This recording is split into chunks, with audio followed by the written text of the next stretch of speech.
विमल पोलो जुबा केसरी, हर पल मनाओ केसरी त्योहार।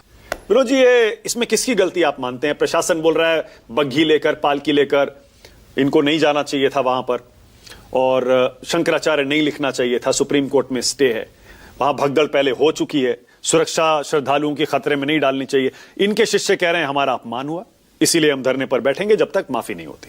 आपके हिसाब से विनोद जी कौन सही कौन गलत? देखिए, पहली बात तो शंकराचार्य नहीं लिखना चाहिए, ये मामला तो बाद में आया।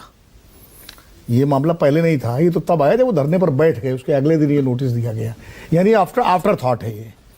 इसके पहले कुंभ के मेले में वो गए थे, पूरा शंकराचार्य की सम्मान के साथ उन्होंने स्नान किया था। इसके पहले जब वो अभिमुक्तेश्वरानंद जी का जब पट्टाभिषेक हुआ था, सितंबर में पट्टाभिषेक हुआ है, उसके बाद सुप्रीम कोर्ट का वो ऑर्डर आया है जिसको लेकर प्रशासन नियम दे रहा है।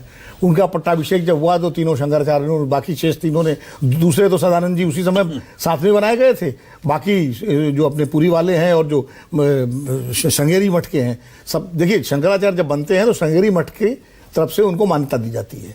वो स्वामी भारती तीर्थ जी ने अपने प्रतिनिधि, जो उनके उत्तराधिकारी, उनको भेजा था, मान्यता दी, और चारों शंकराचार्य एक दूसरे को मानते हैं।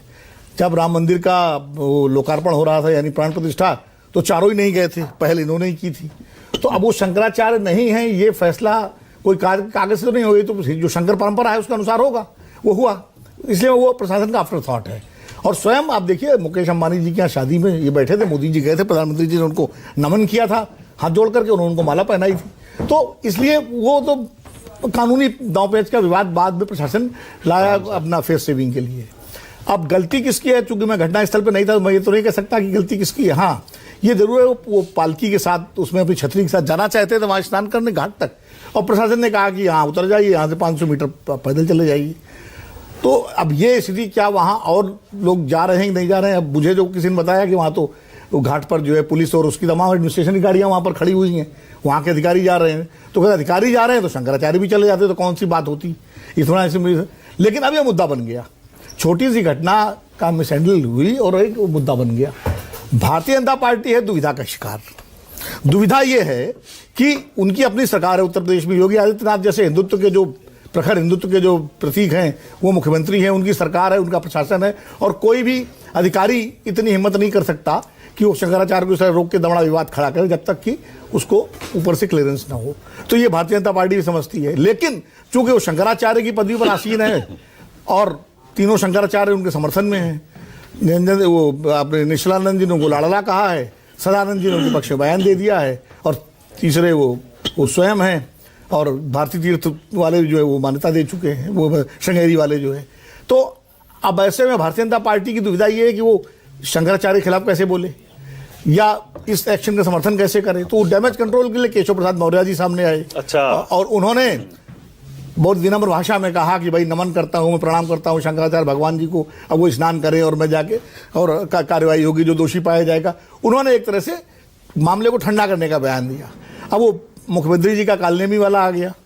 अब कालनेमी नाम तो नहीं लिया उन्होंने, लेकिन इशारा उनका किस तरह हुई है। और कालनेमी के बारे में तुलसीदास जी ने लिखा है कि उघरे अंत न होए निबाहु, कालनेमी जी रावण राहु।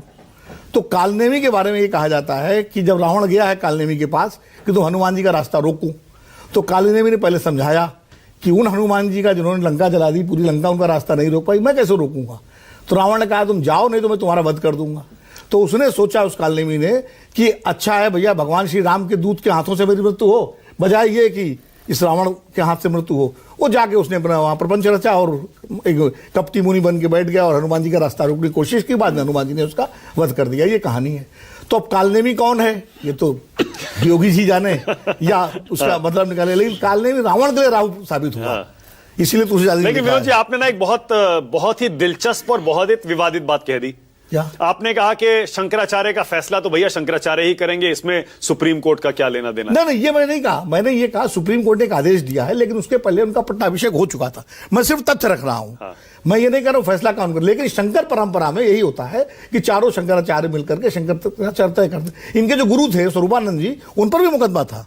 उन पर वो दो पीठों के शंकराचार्य थे, ज्योतिष पीठ के और शारदा पीठ के। और सुप्रीम कोर्ट ने इनके मामले में तो कह दिया ना कि इनको सुप्रीम कोर्ट का ये शंकराचार्य का प्रोटोकॉल हम नहीं दे सकते, हम उनको शंकराचार्य की मान्यता नहीं दे सकते। सुप्रीम कोर्ट ने जो अभी इनके एक वकील है मिश्रा जी, वो गए थे, जो राम मंदिर के उसमें भी वकील थे, उन्होंने उनका बयान देखिए, वो कुछ और बता रहे हैं। वो कह रहे हैं सुप्रीम कोर्ट ने ये कहा, मैंने तो फैसला देखा नहीं सुप्रीम कोर्ट का। वो तो प्रशासन पे ही कह रहे हैं, उन्होंने कहा है मैं कंटेम्प्ट दायर करूंगा, मिश्रा जी ने। तो अब ये तो कानूनी मामला है नुक्ताचीनी वाला, इसमें मैं नहीं पढ़ता। लेकिन मैं तो तथ्य रख रहा हूं कि स्वरूपानंद जी पर भी मुकदमा था, वासुदेवानंद जी को उनके समानांतर शंकराचार्य बनाया गया था, वो भी मुकदमा केस में चला, आखिर तक वो शंकराचार्य रहे। और यहां तक कि राष्ट्रीय स्वयंसेवक संघ के तमाम लोगों ने पहले एक समय में उनको कांग्रेसी शंकराचार्य कहा, लेकिन बाद में राम मंदिर आंदोलन में जिस तरह उनकी भागीदारी थी, उसके बाद सुदर्शन जी खुद उनसे मिलने गए और उनसे कहा कि सहयोग करिए हमारे साथ। ये सारी चीजें तथ्य में हैं, तो ये कोई वो बात नहीं कह रहा हूं। तो इसलिए अभिमित्रेश्वरानंद जी शंकराचार्य हैं या नहीं है, इस विवाद में मैं नहीं पढ़ना चाहता। सुप्रीम कोर्ट का वो ऑर्डर मैंने देखा नहीं है, उसमें मिश्रा जी ने कुछ कहा है, वो मिश्रा जी का भी वो है। मैं तो ये कह रहा हूं जो परंपरा शंकर परंपरा है उसमें इससे, और जब इनका और सदानंद जी का जो द्वारिका पीठ के शंकराचार्य इनका जब पट्टाभिषेक हुआ था तो स्वामी भारती तीर्थ जी के प्रतिनिधि भी मौजूद थे, फिर वहां से श्रृंगेरी से इनको मान्यता मिली और एक तरह से जो परंपरा उसके हिसाब से हुआ पट्टाभिषेक। बाकी मुकदमेबाजी हो रही है, मुकदमेबाजी तमाम सारे मठों पे है, बहुत सारे उस पे है, इसीलिए मैंने कहा स्वरूपानंद जी की मुकदमेबाजी। और उस स्थान पर काबिज कौन है? ज्योतिष पीठ पर तो यही है, यही बैठते हैं, वहीं आ जाते हैं, और शारदा पीठ में वो बैठे हुए सदानंद जी। ठीक है अनंत।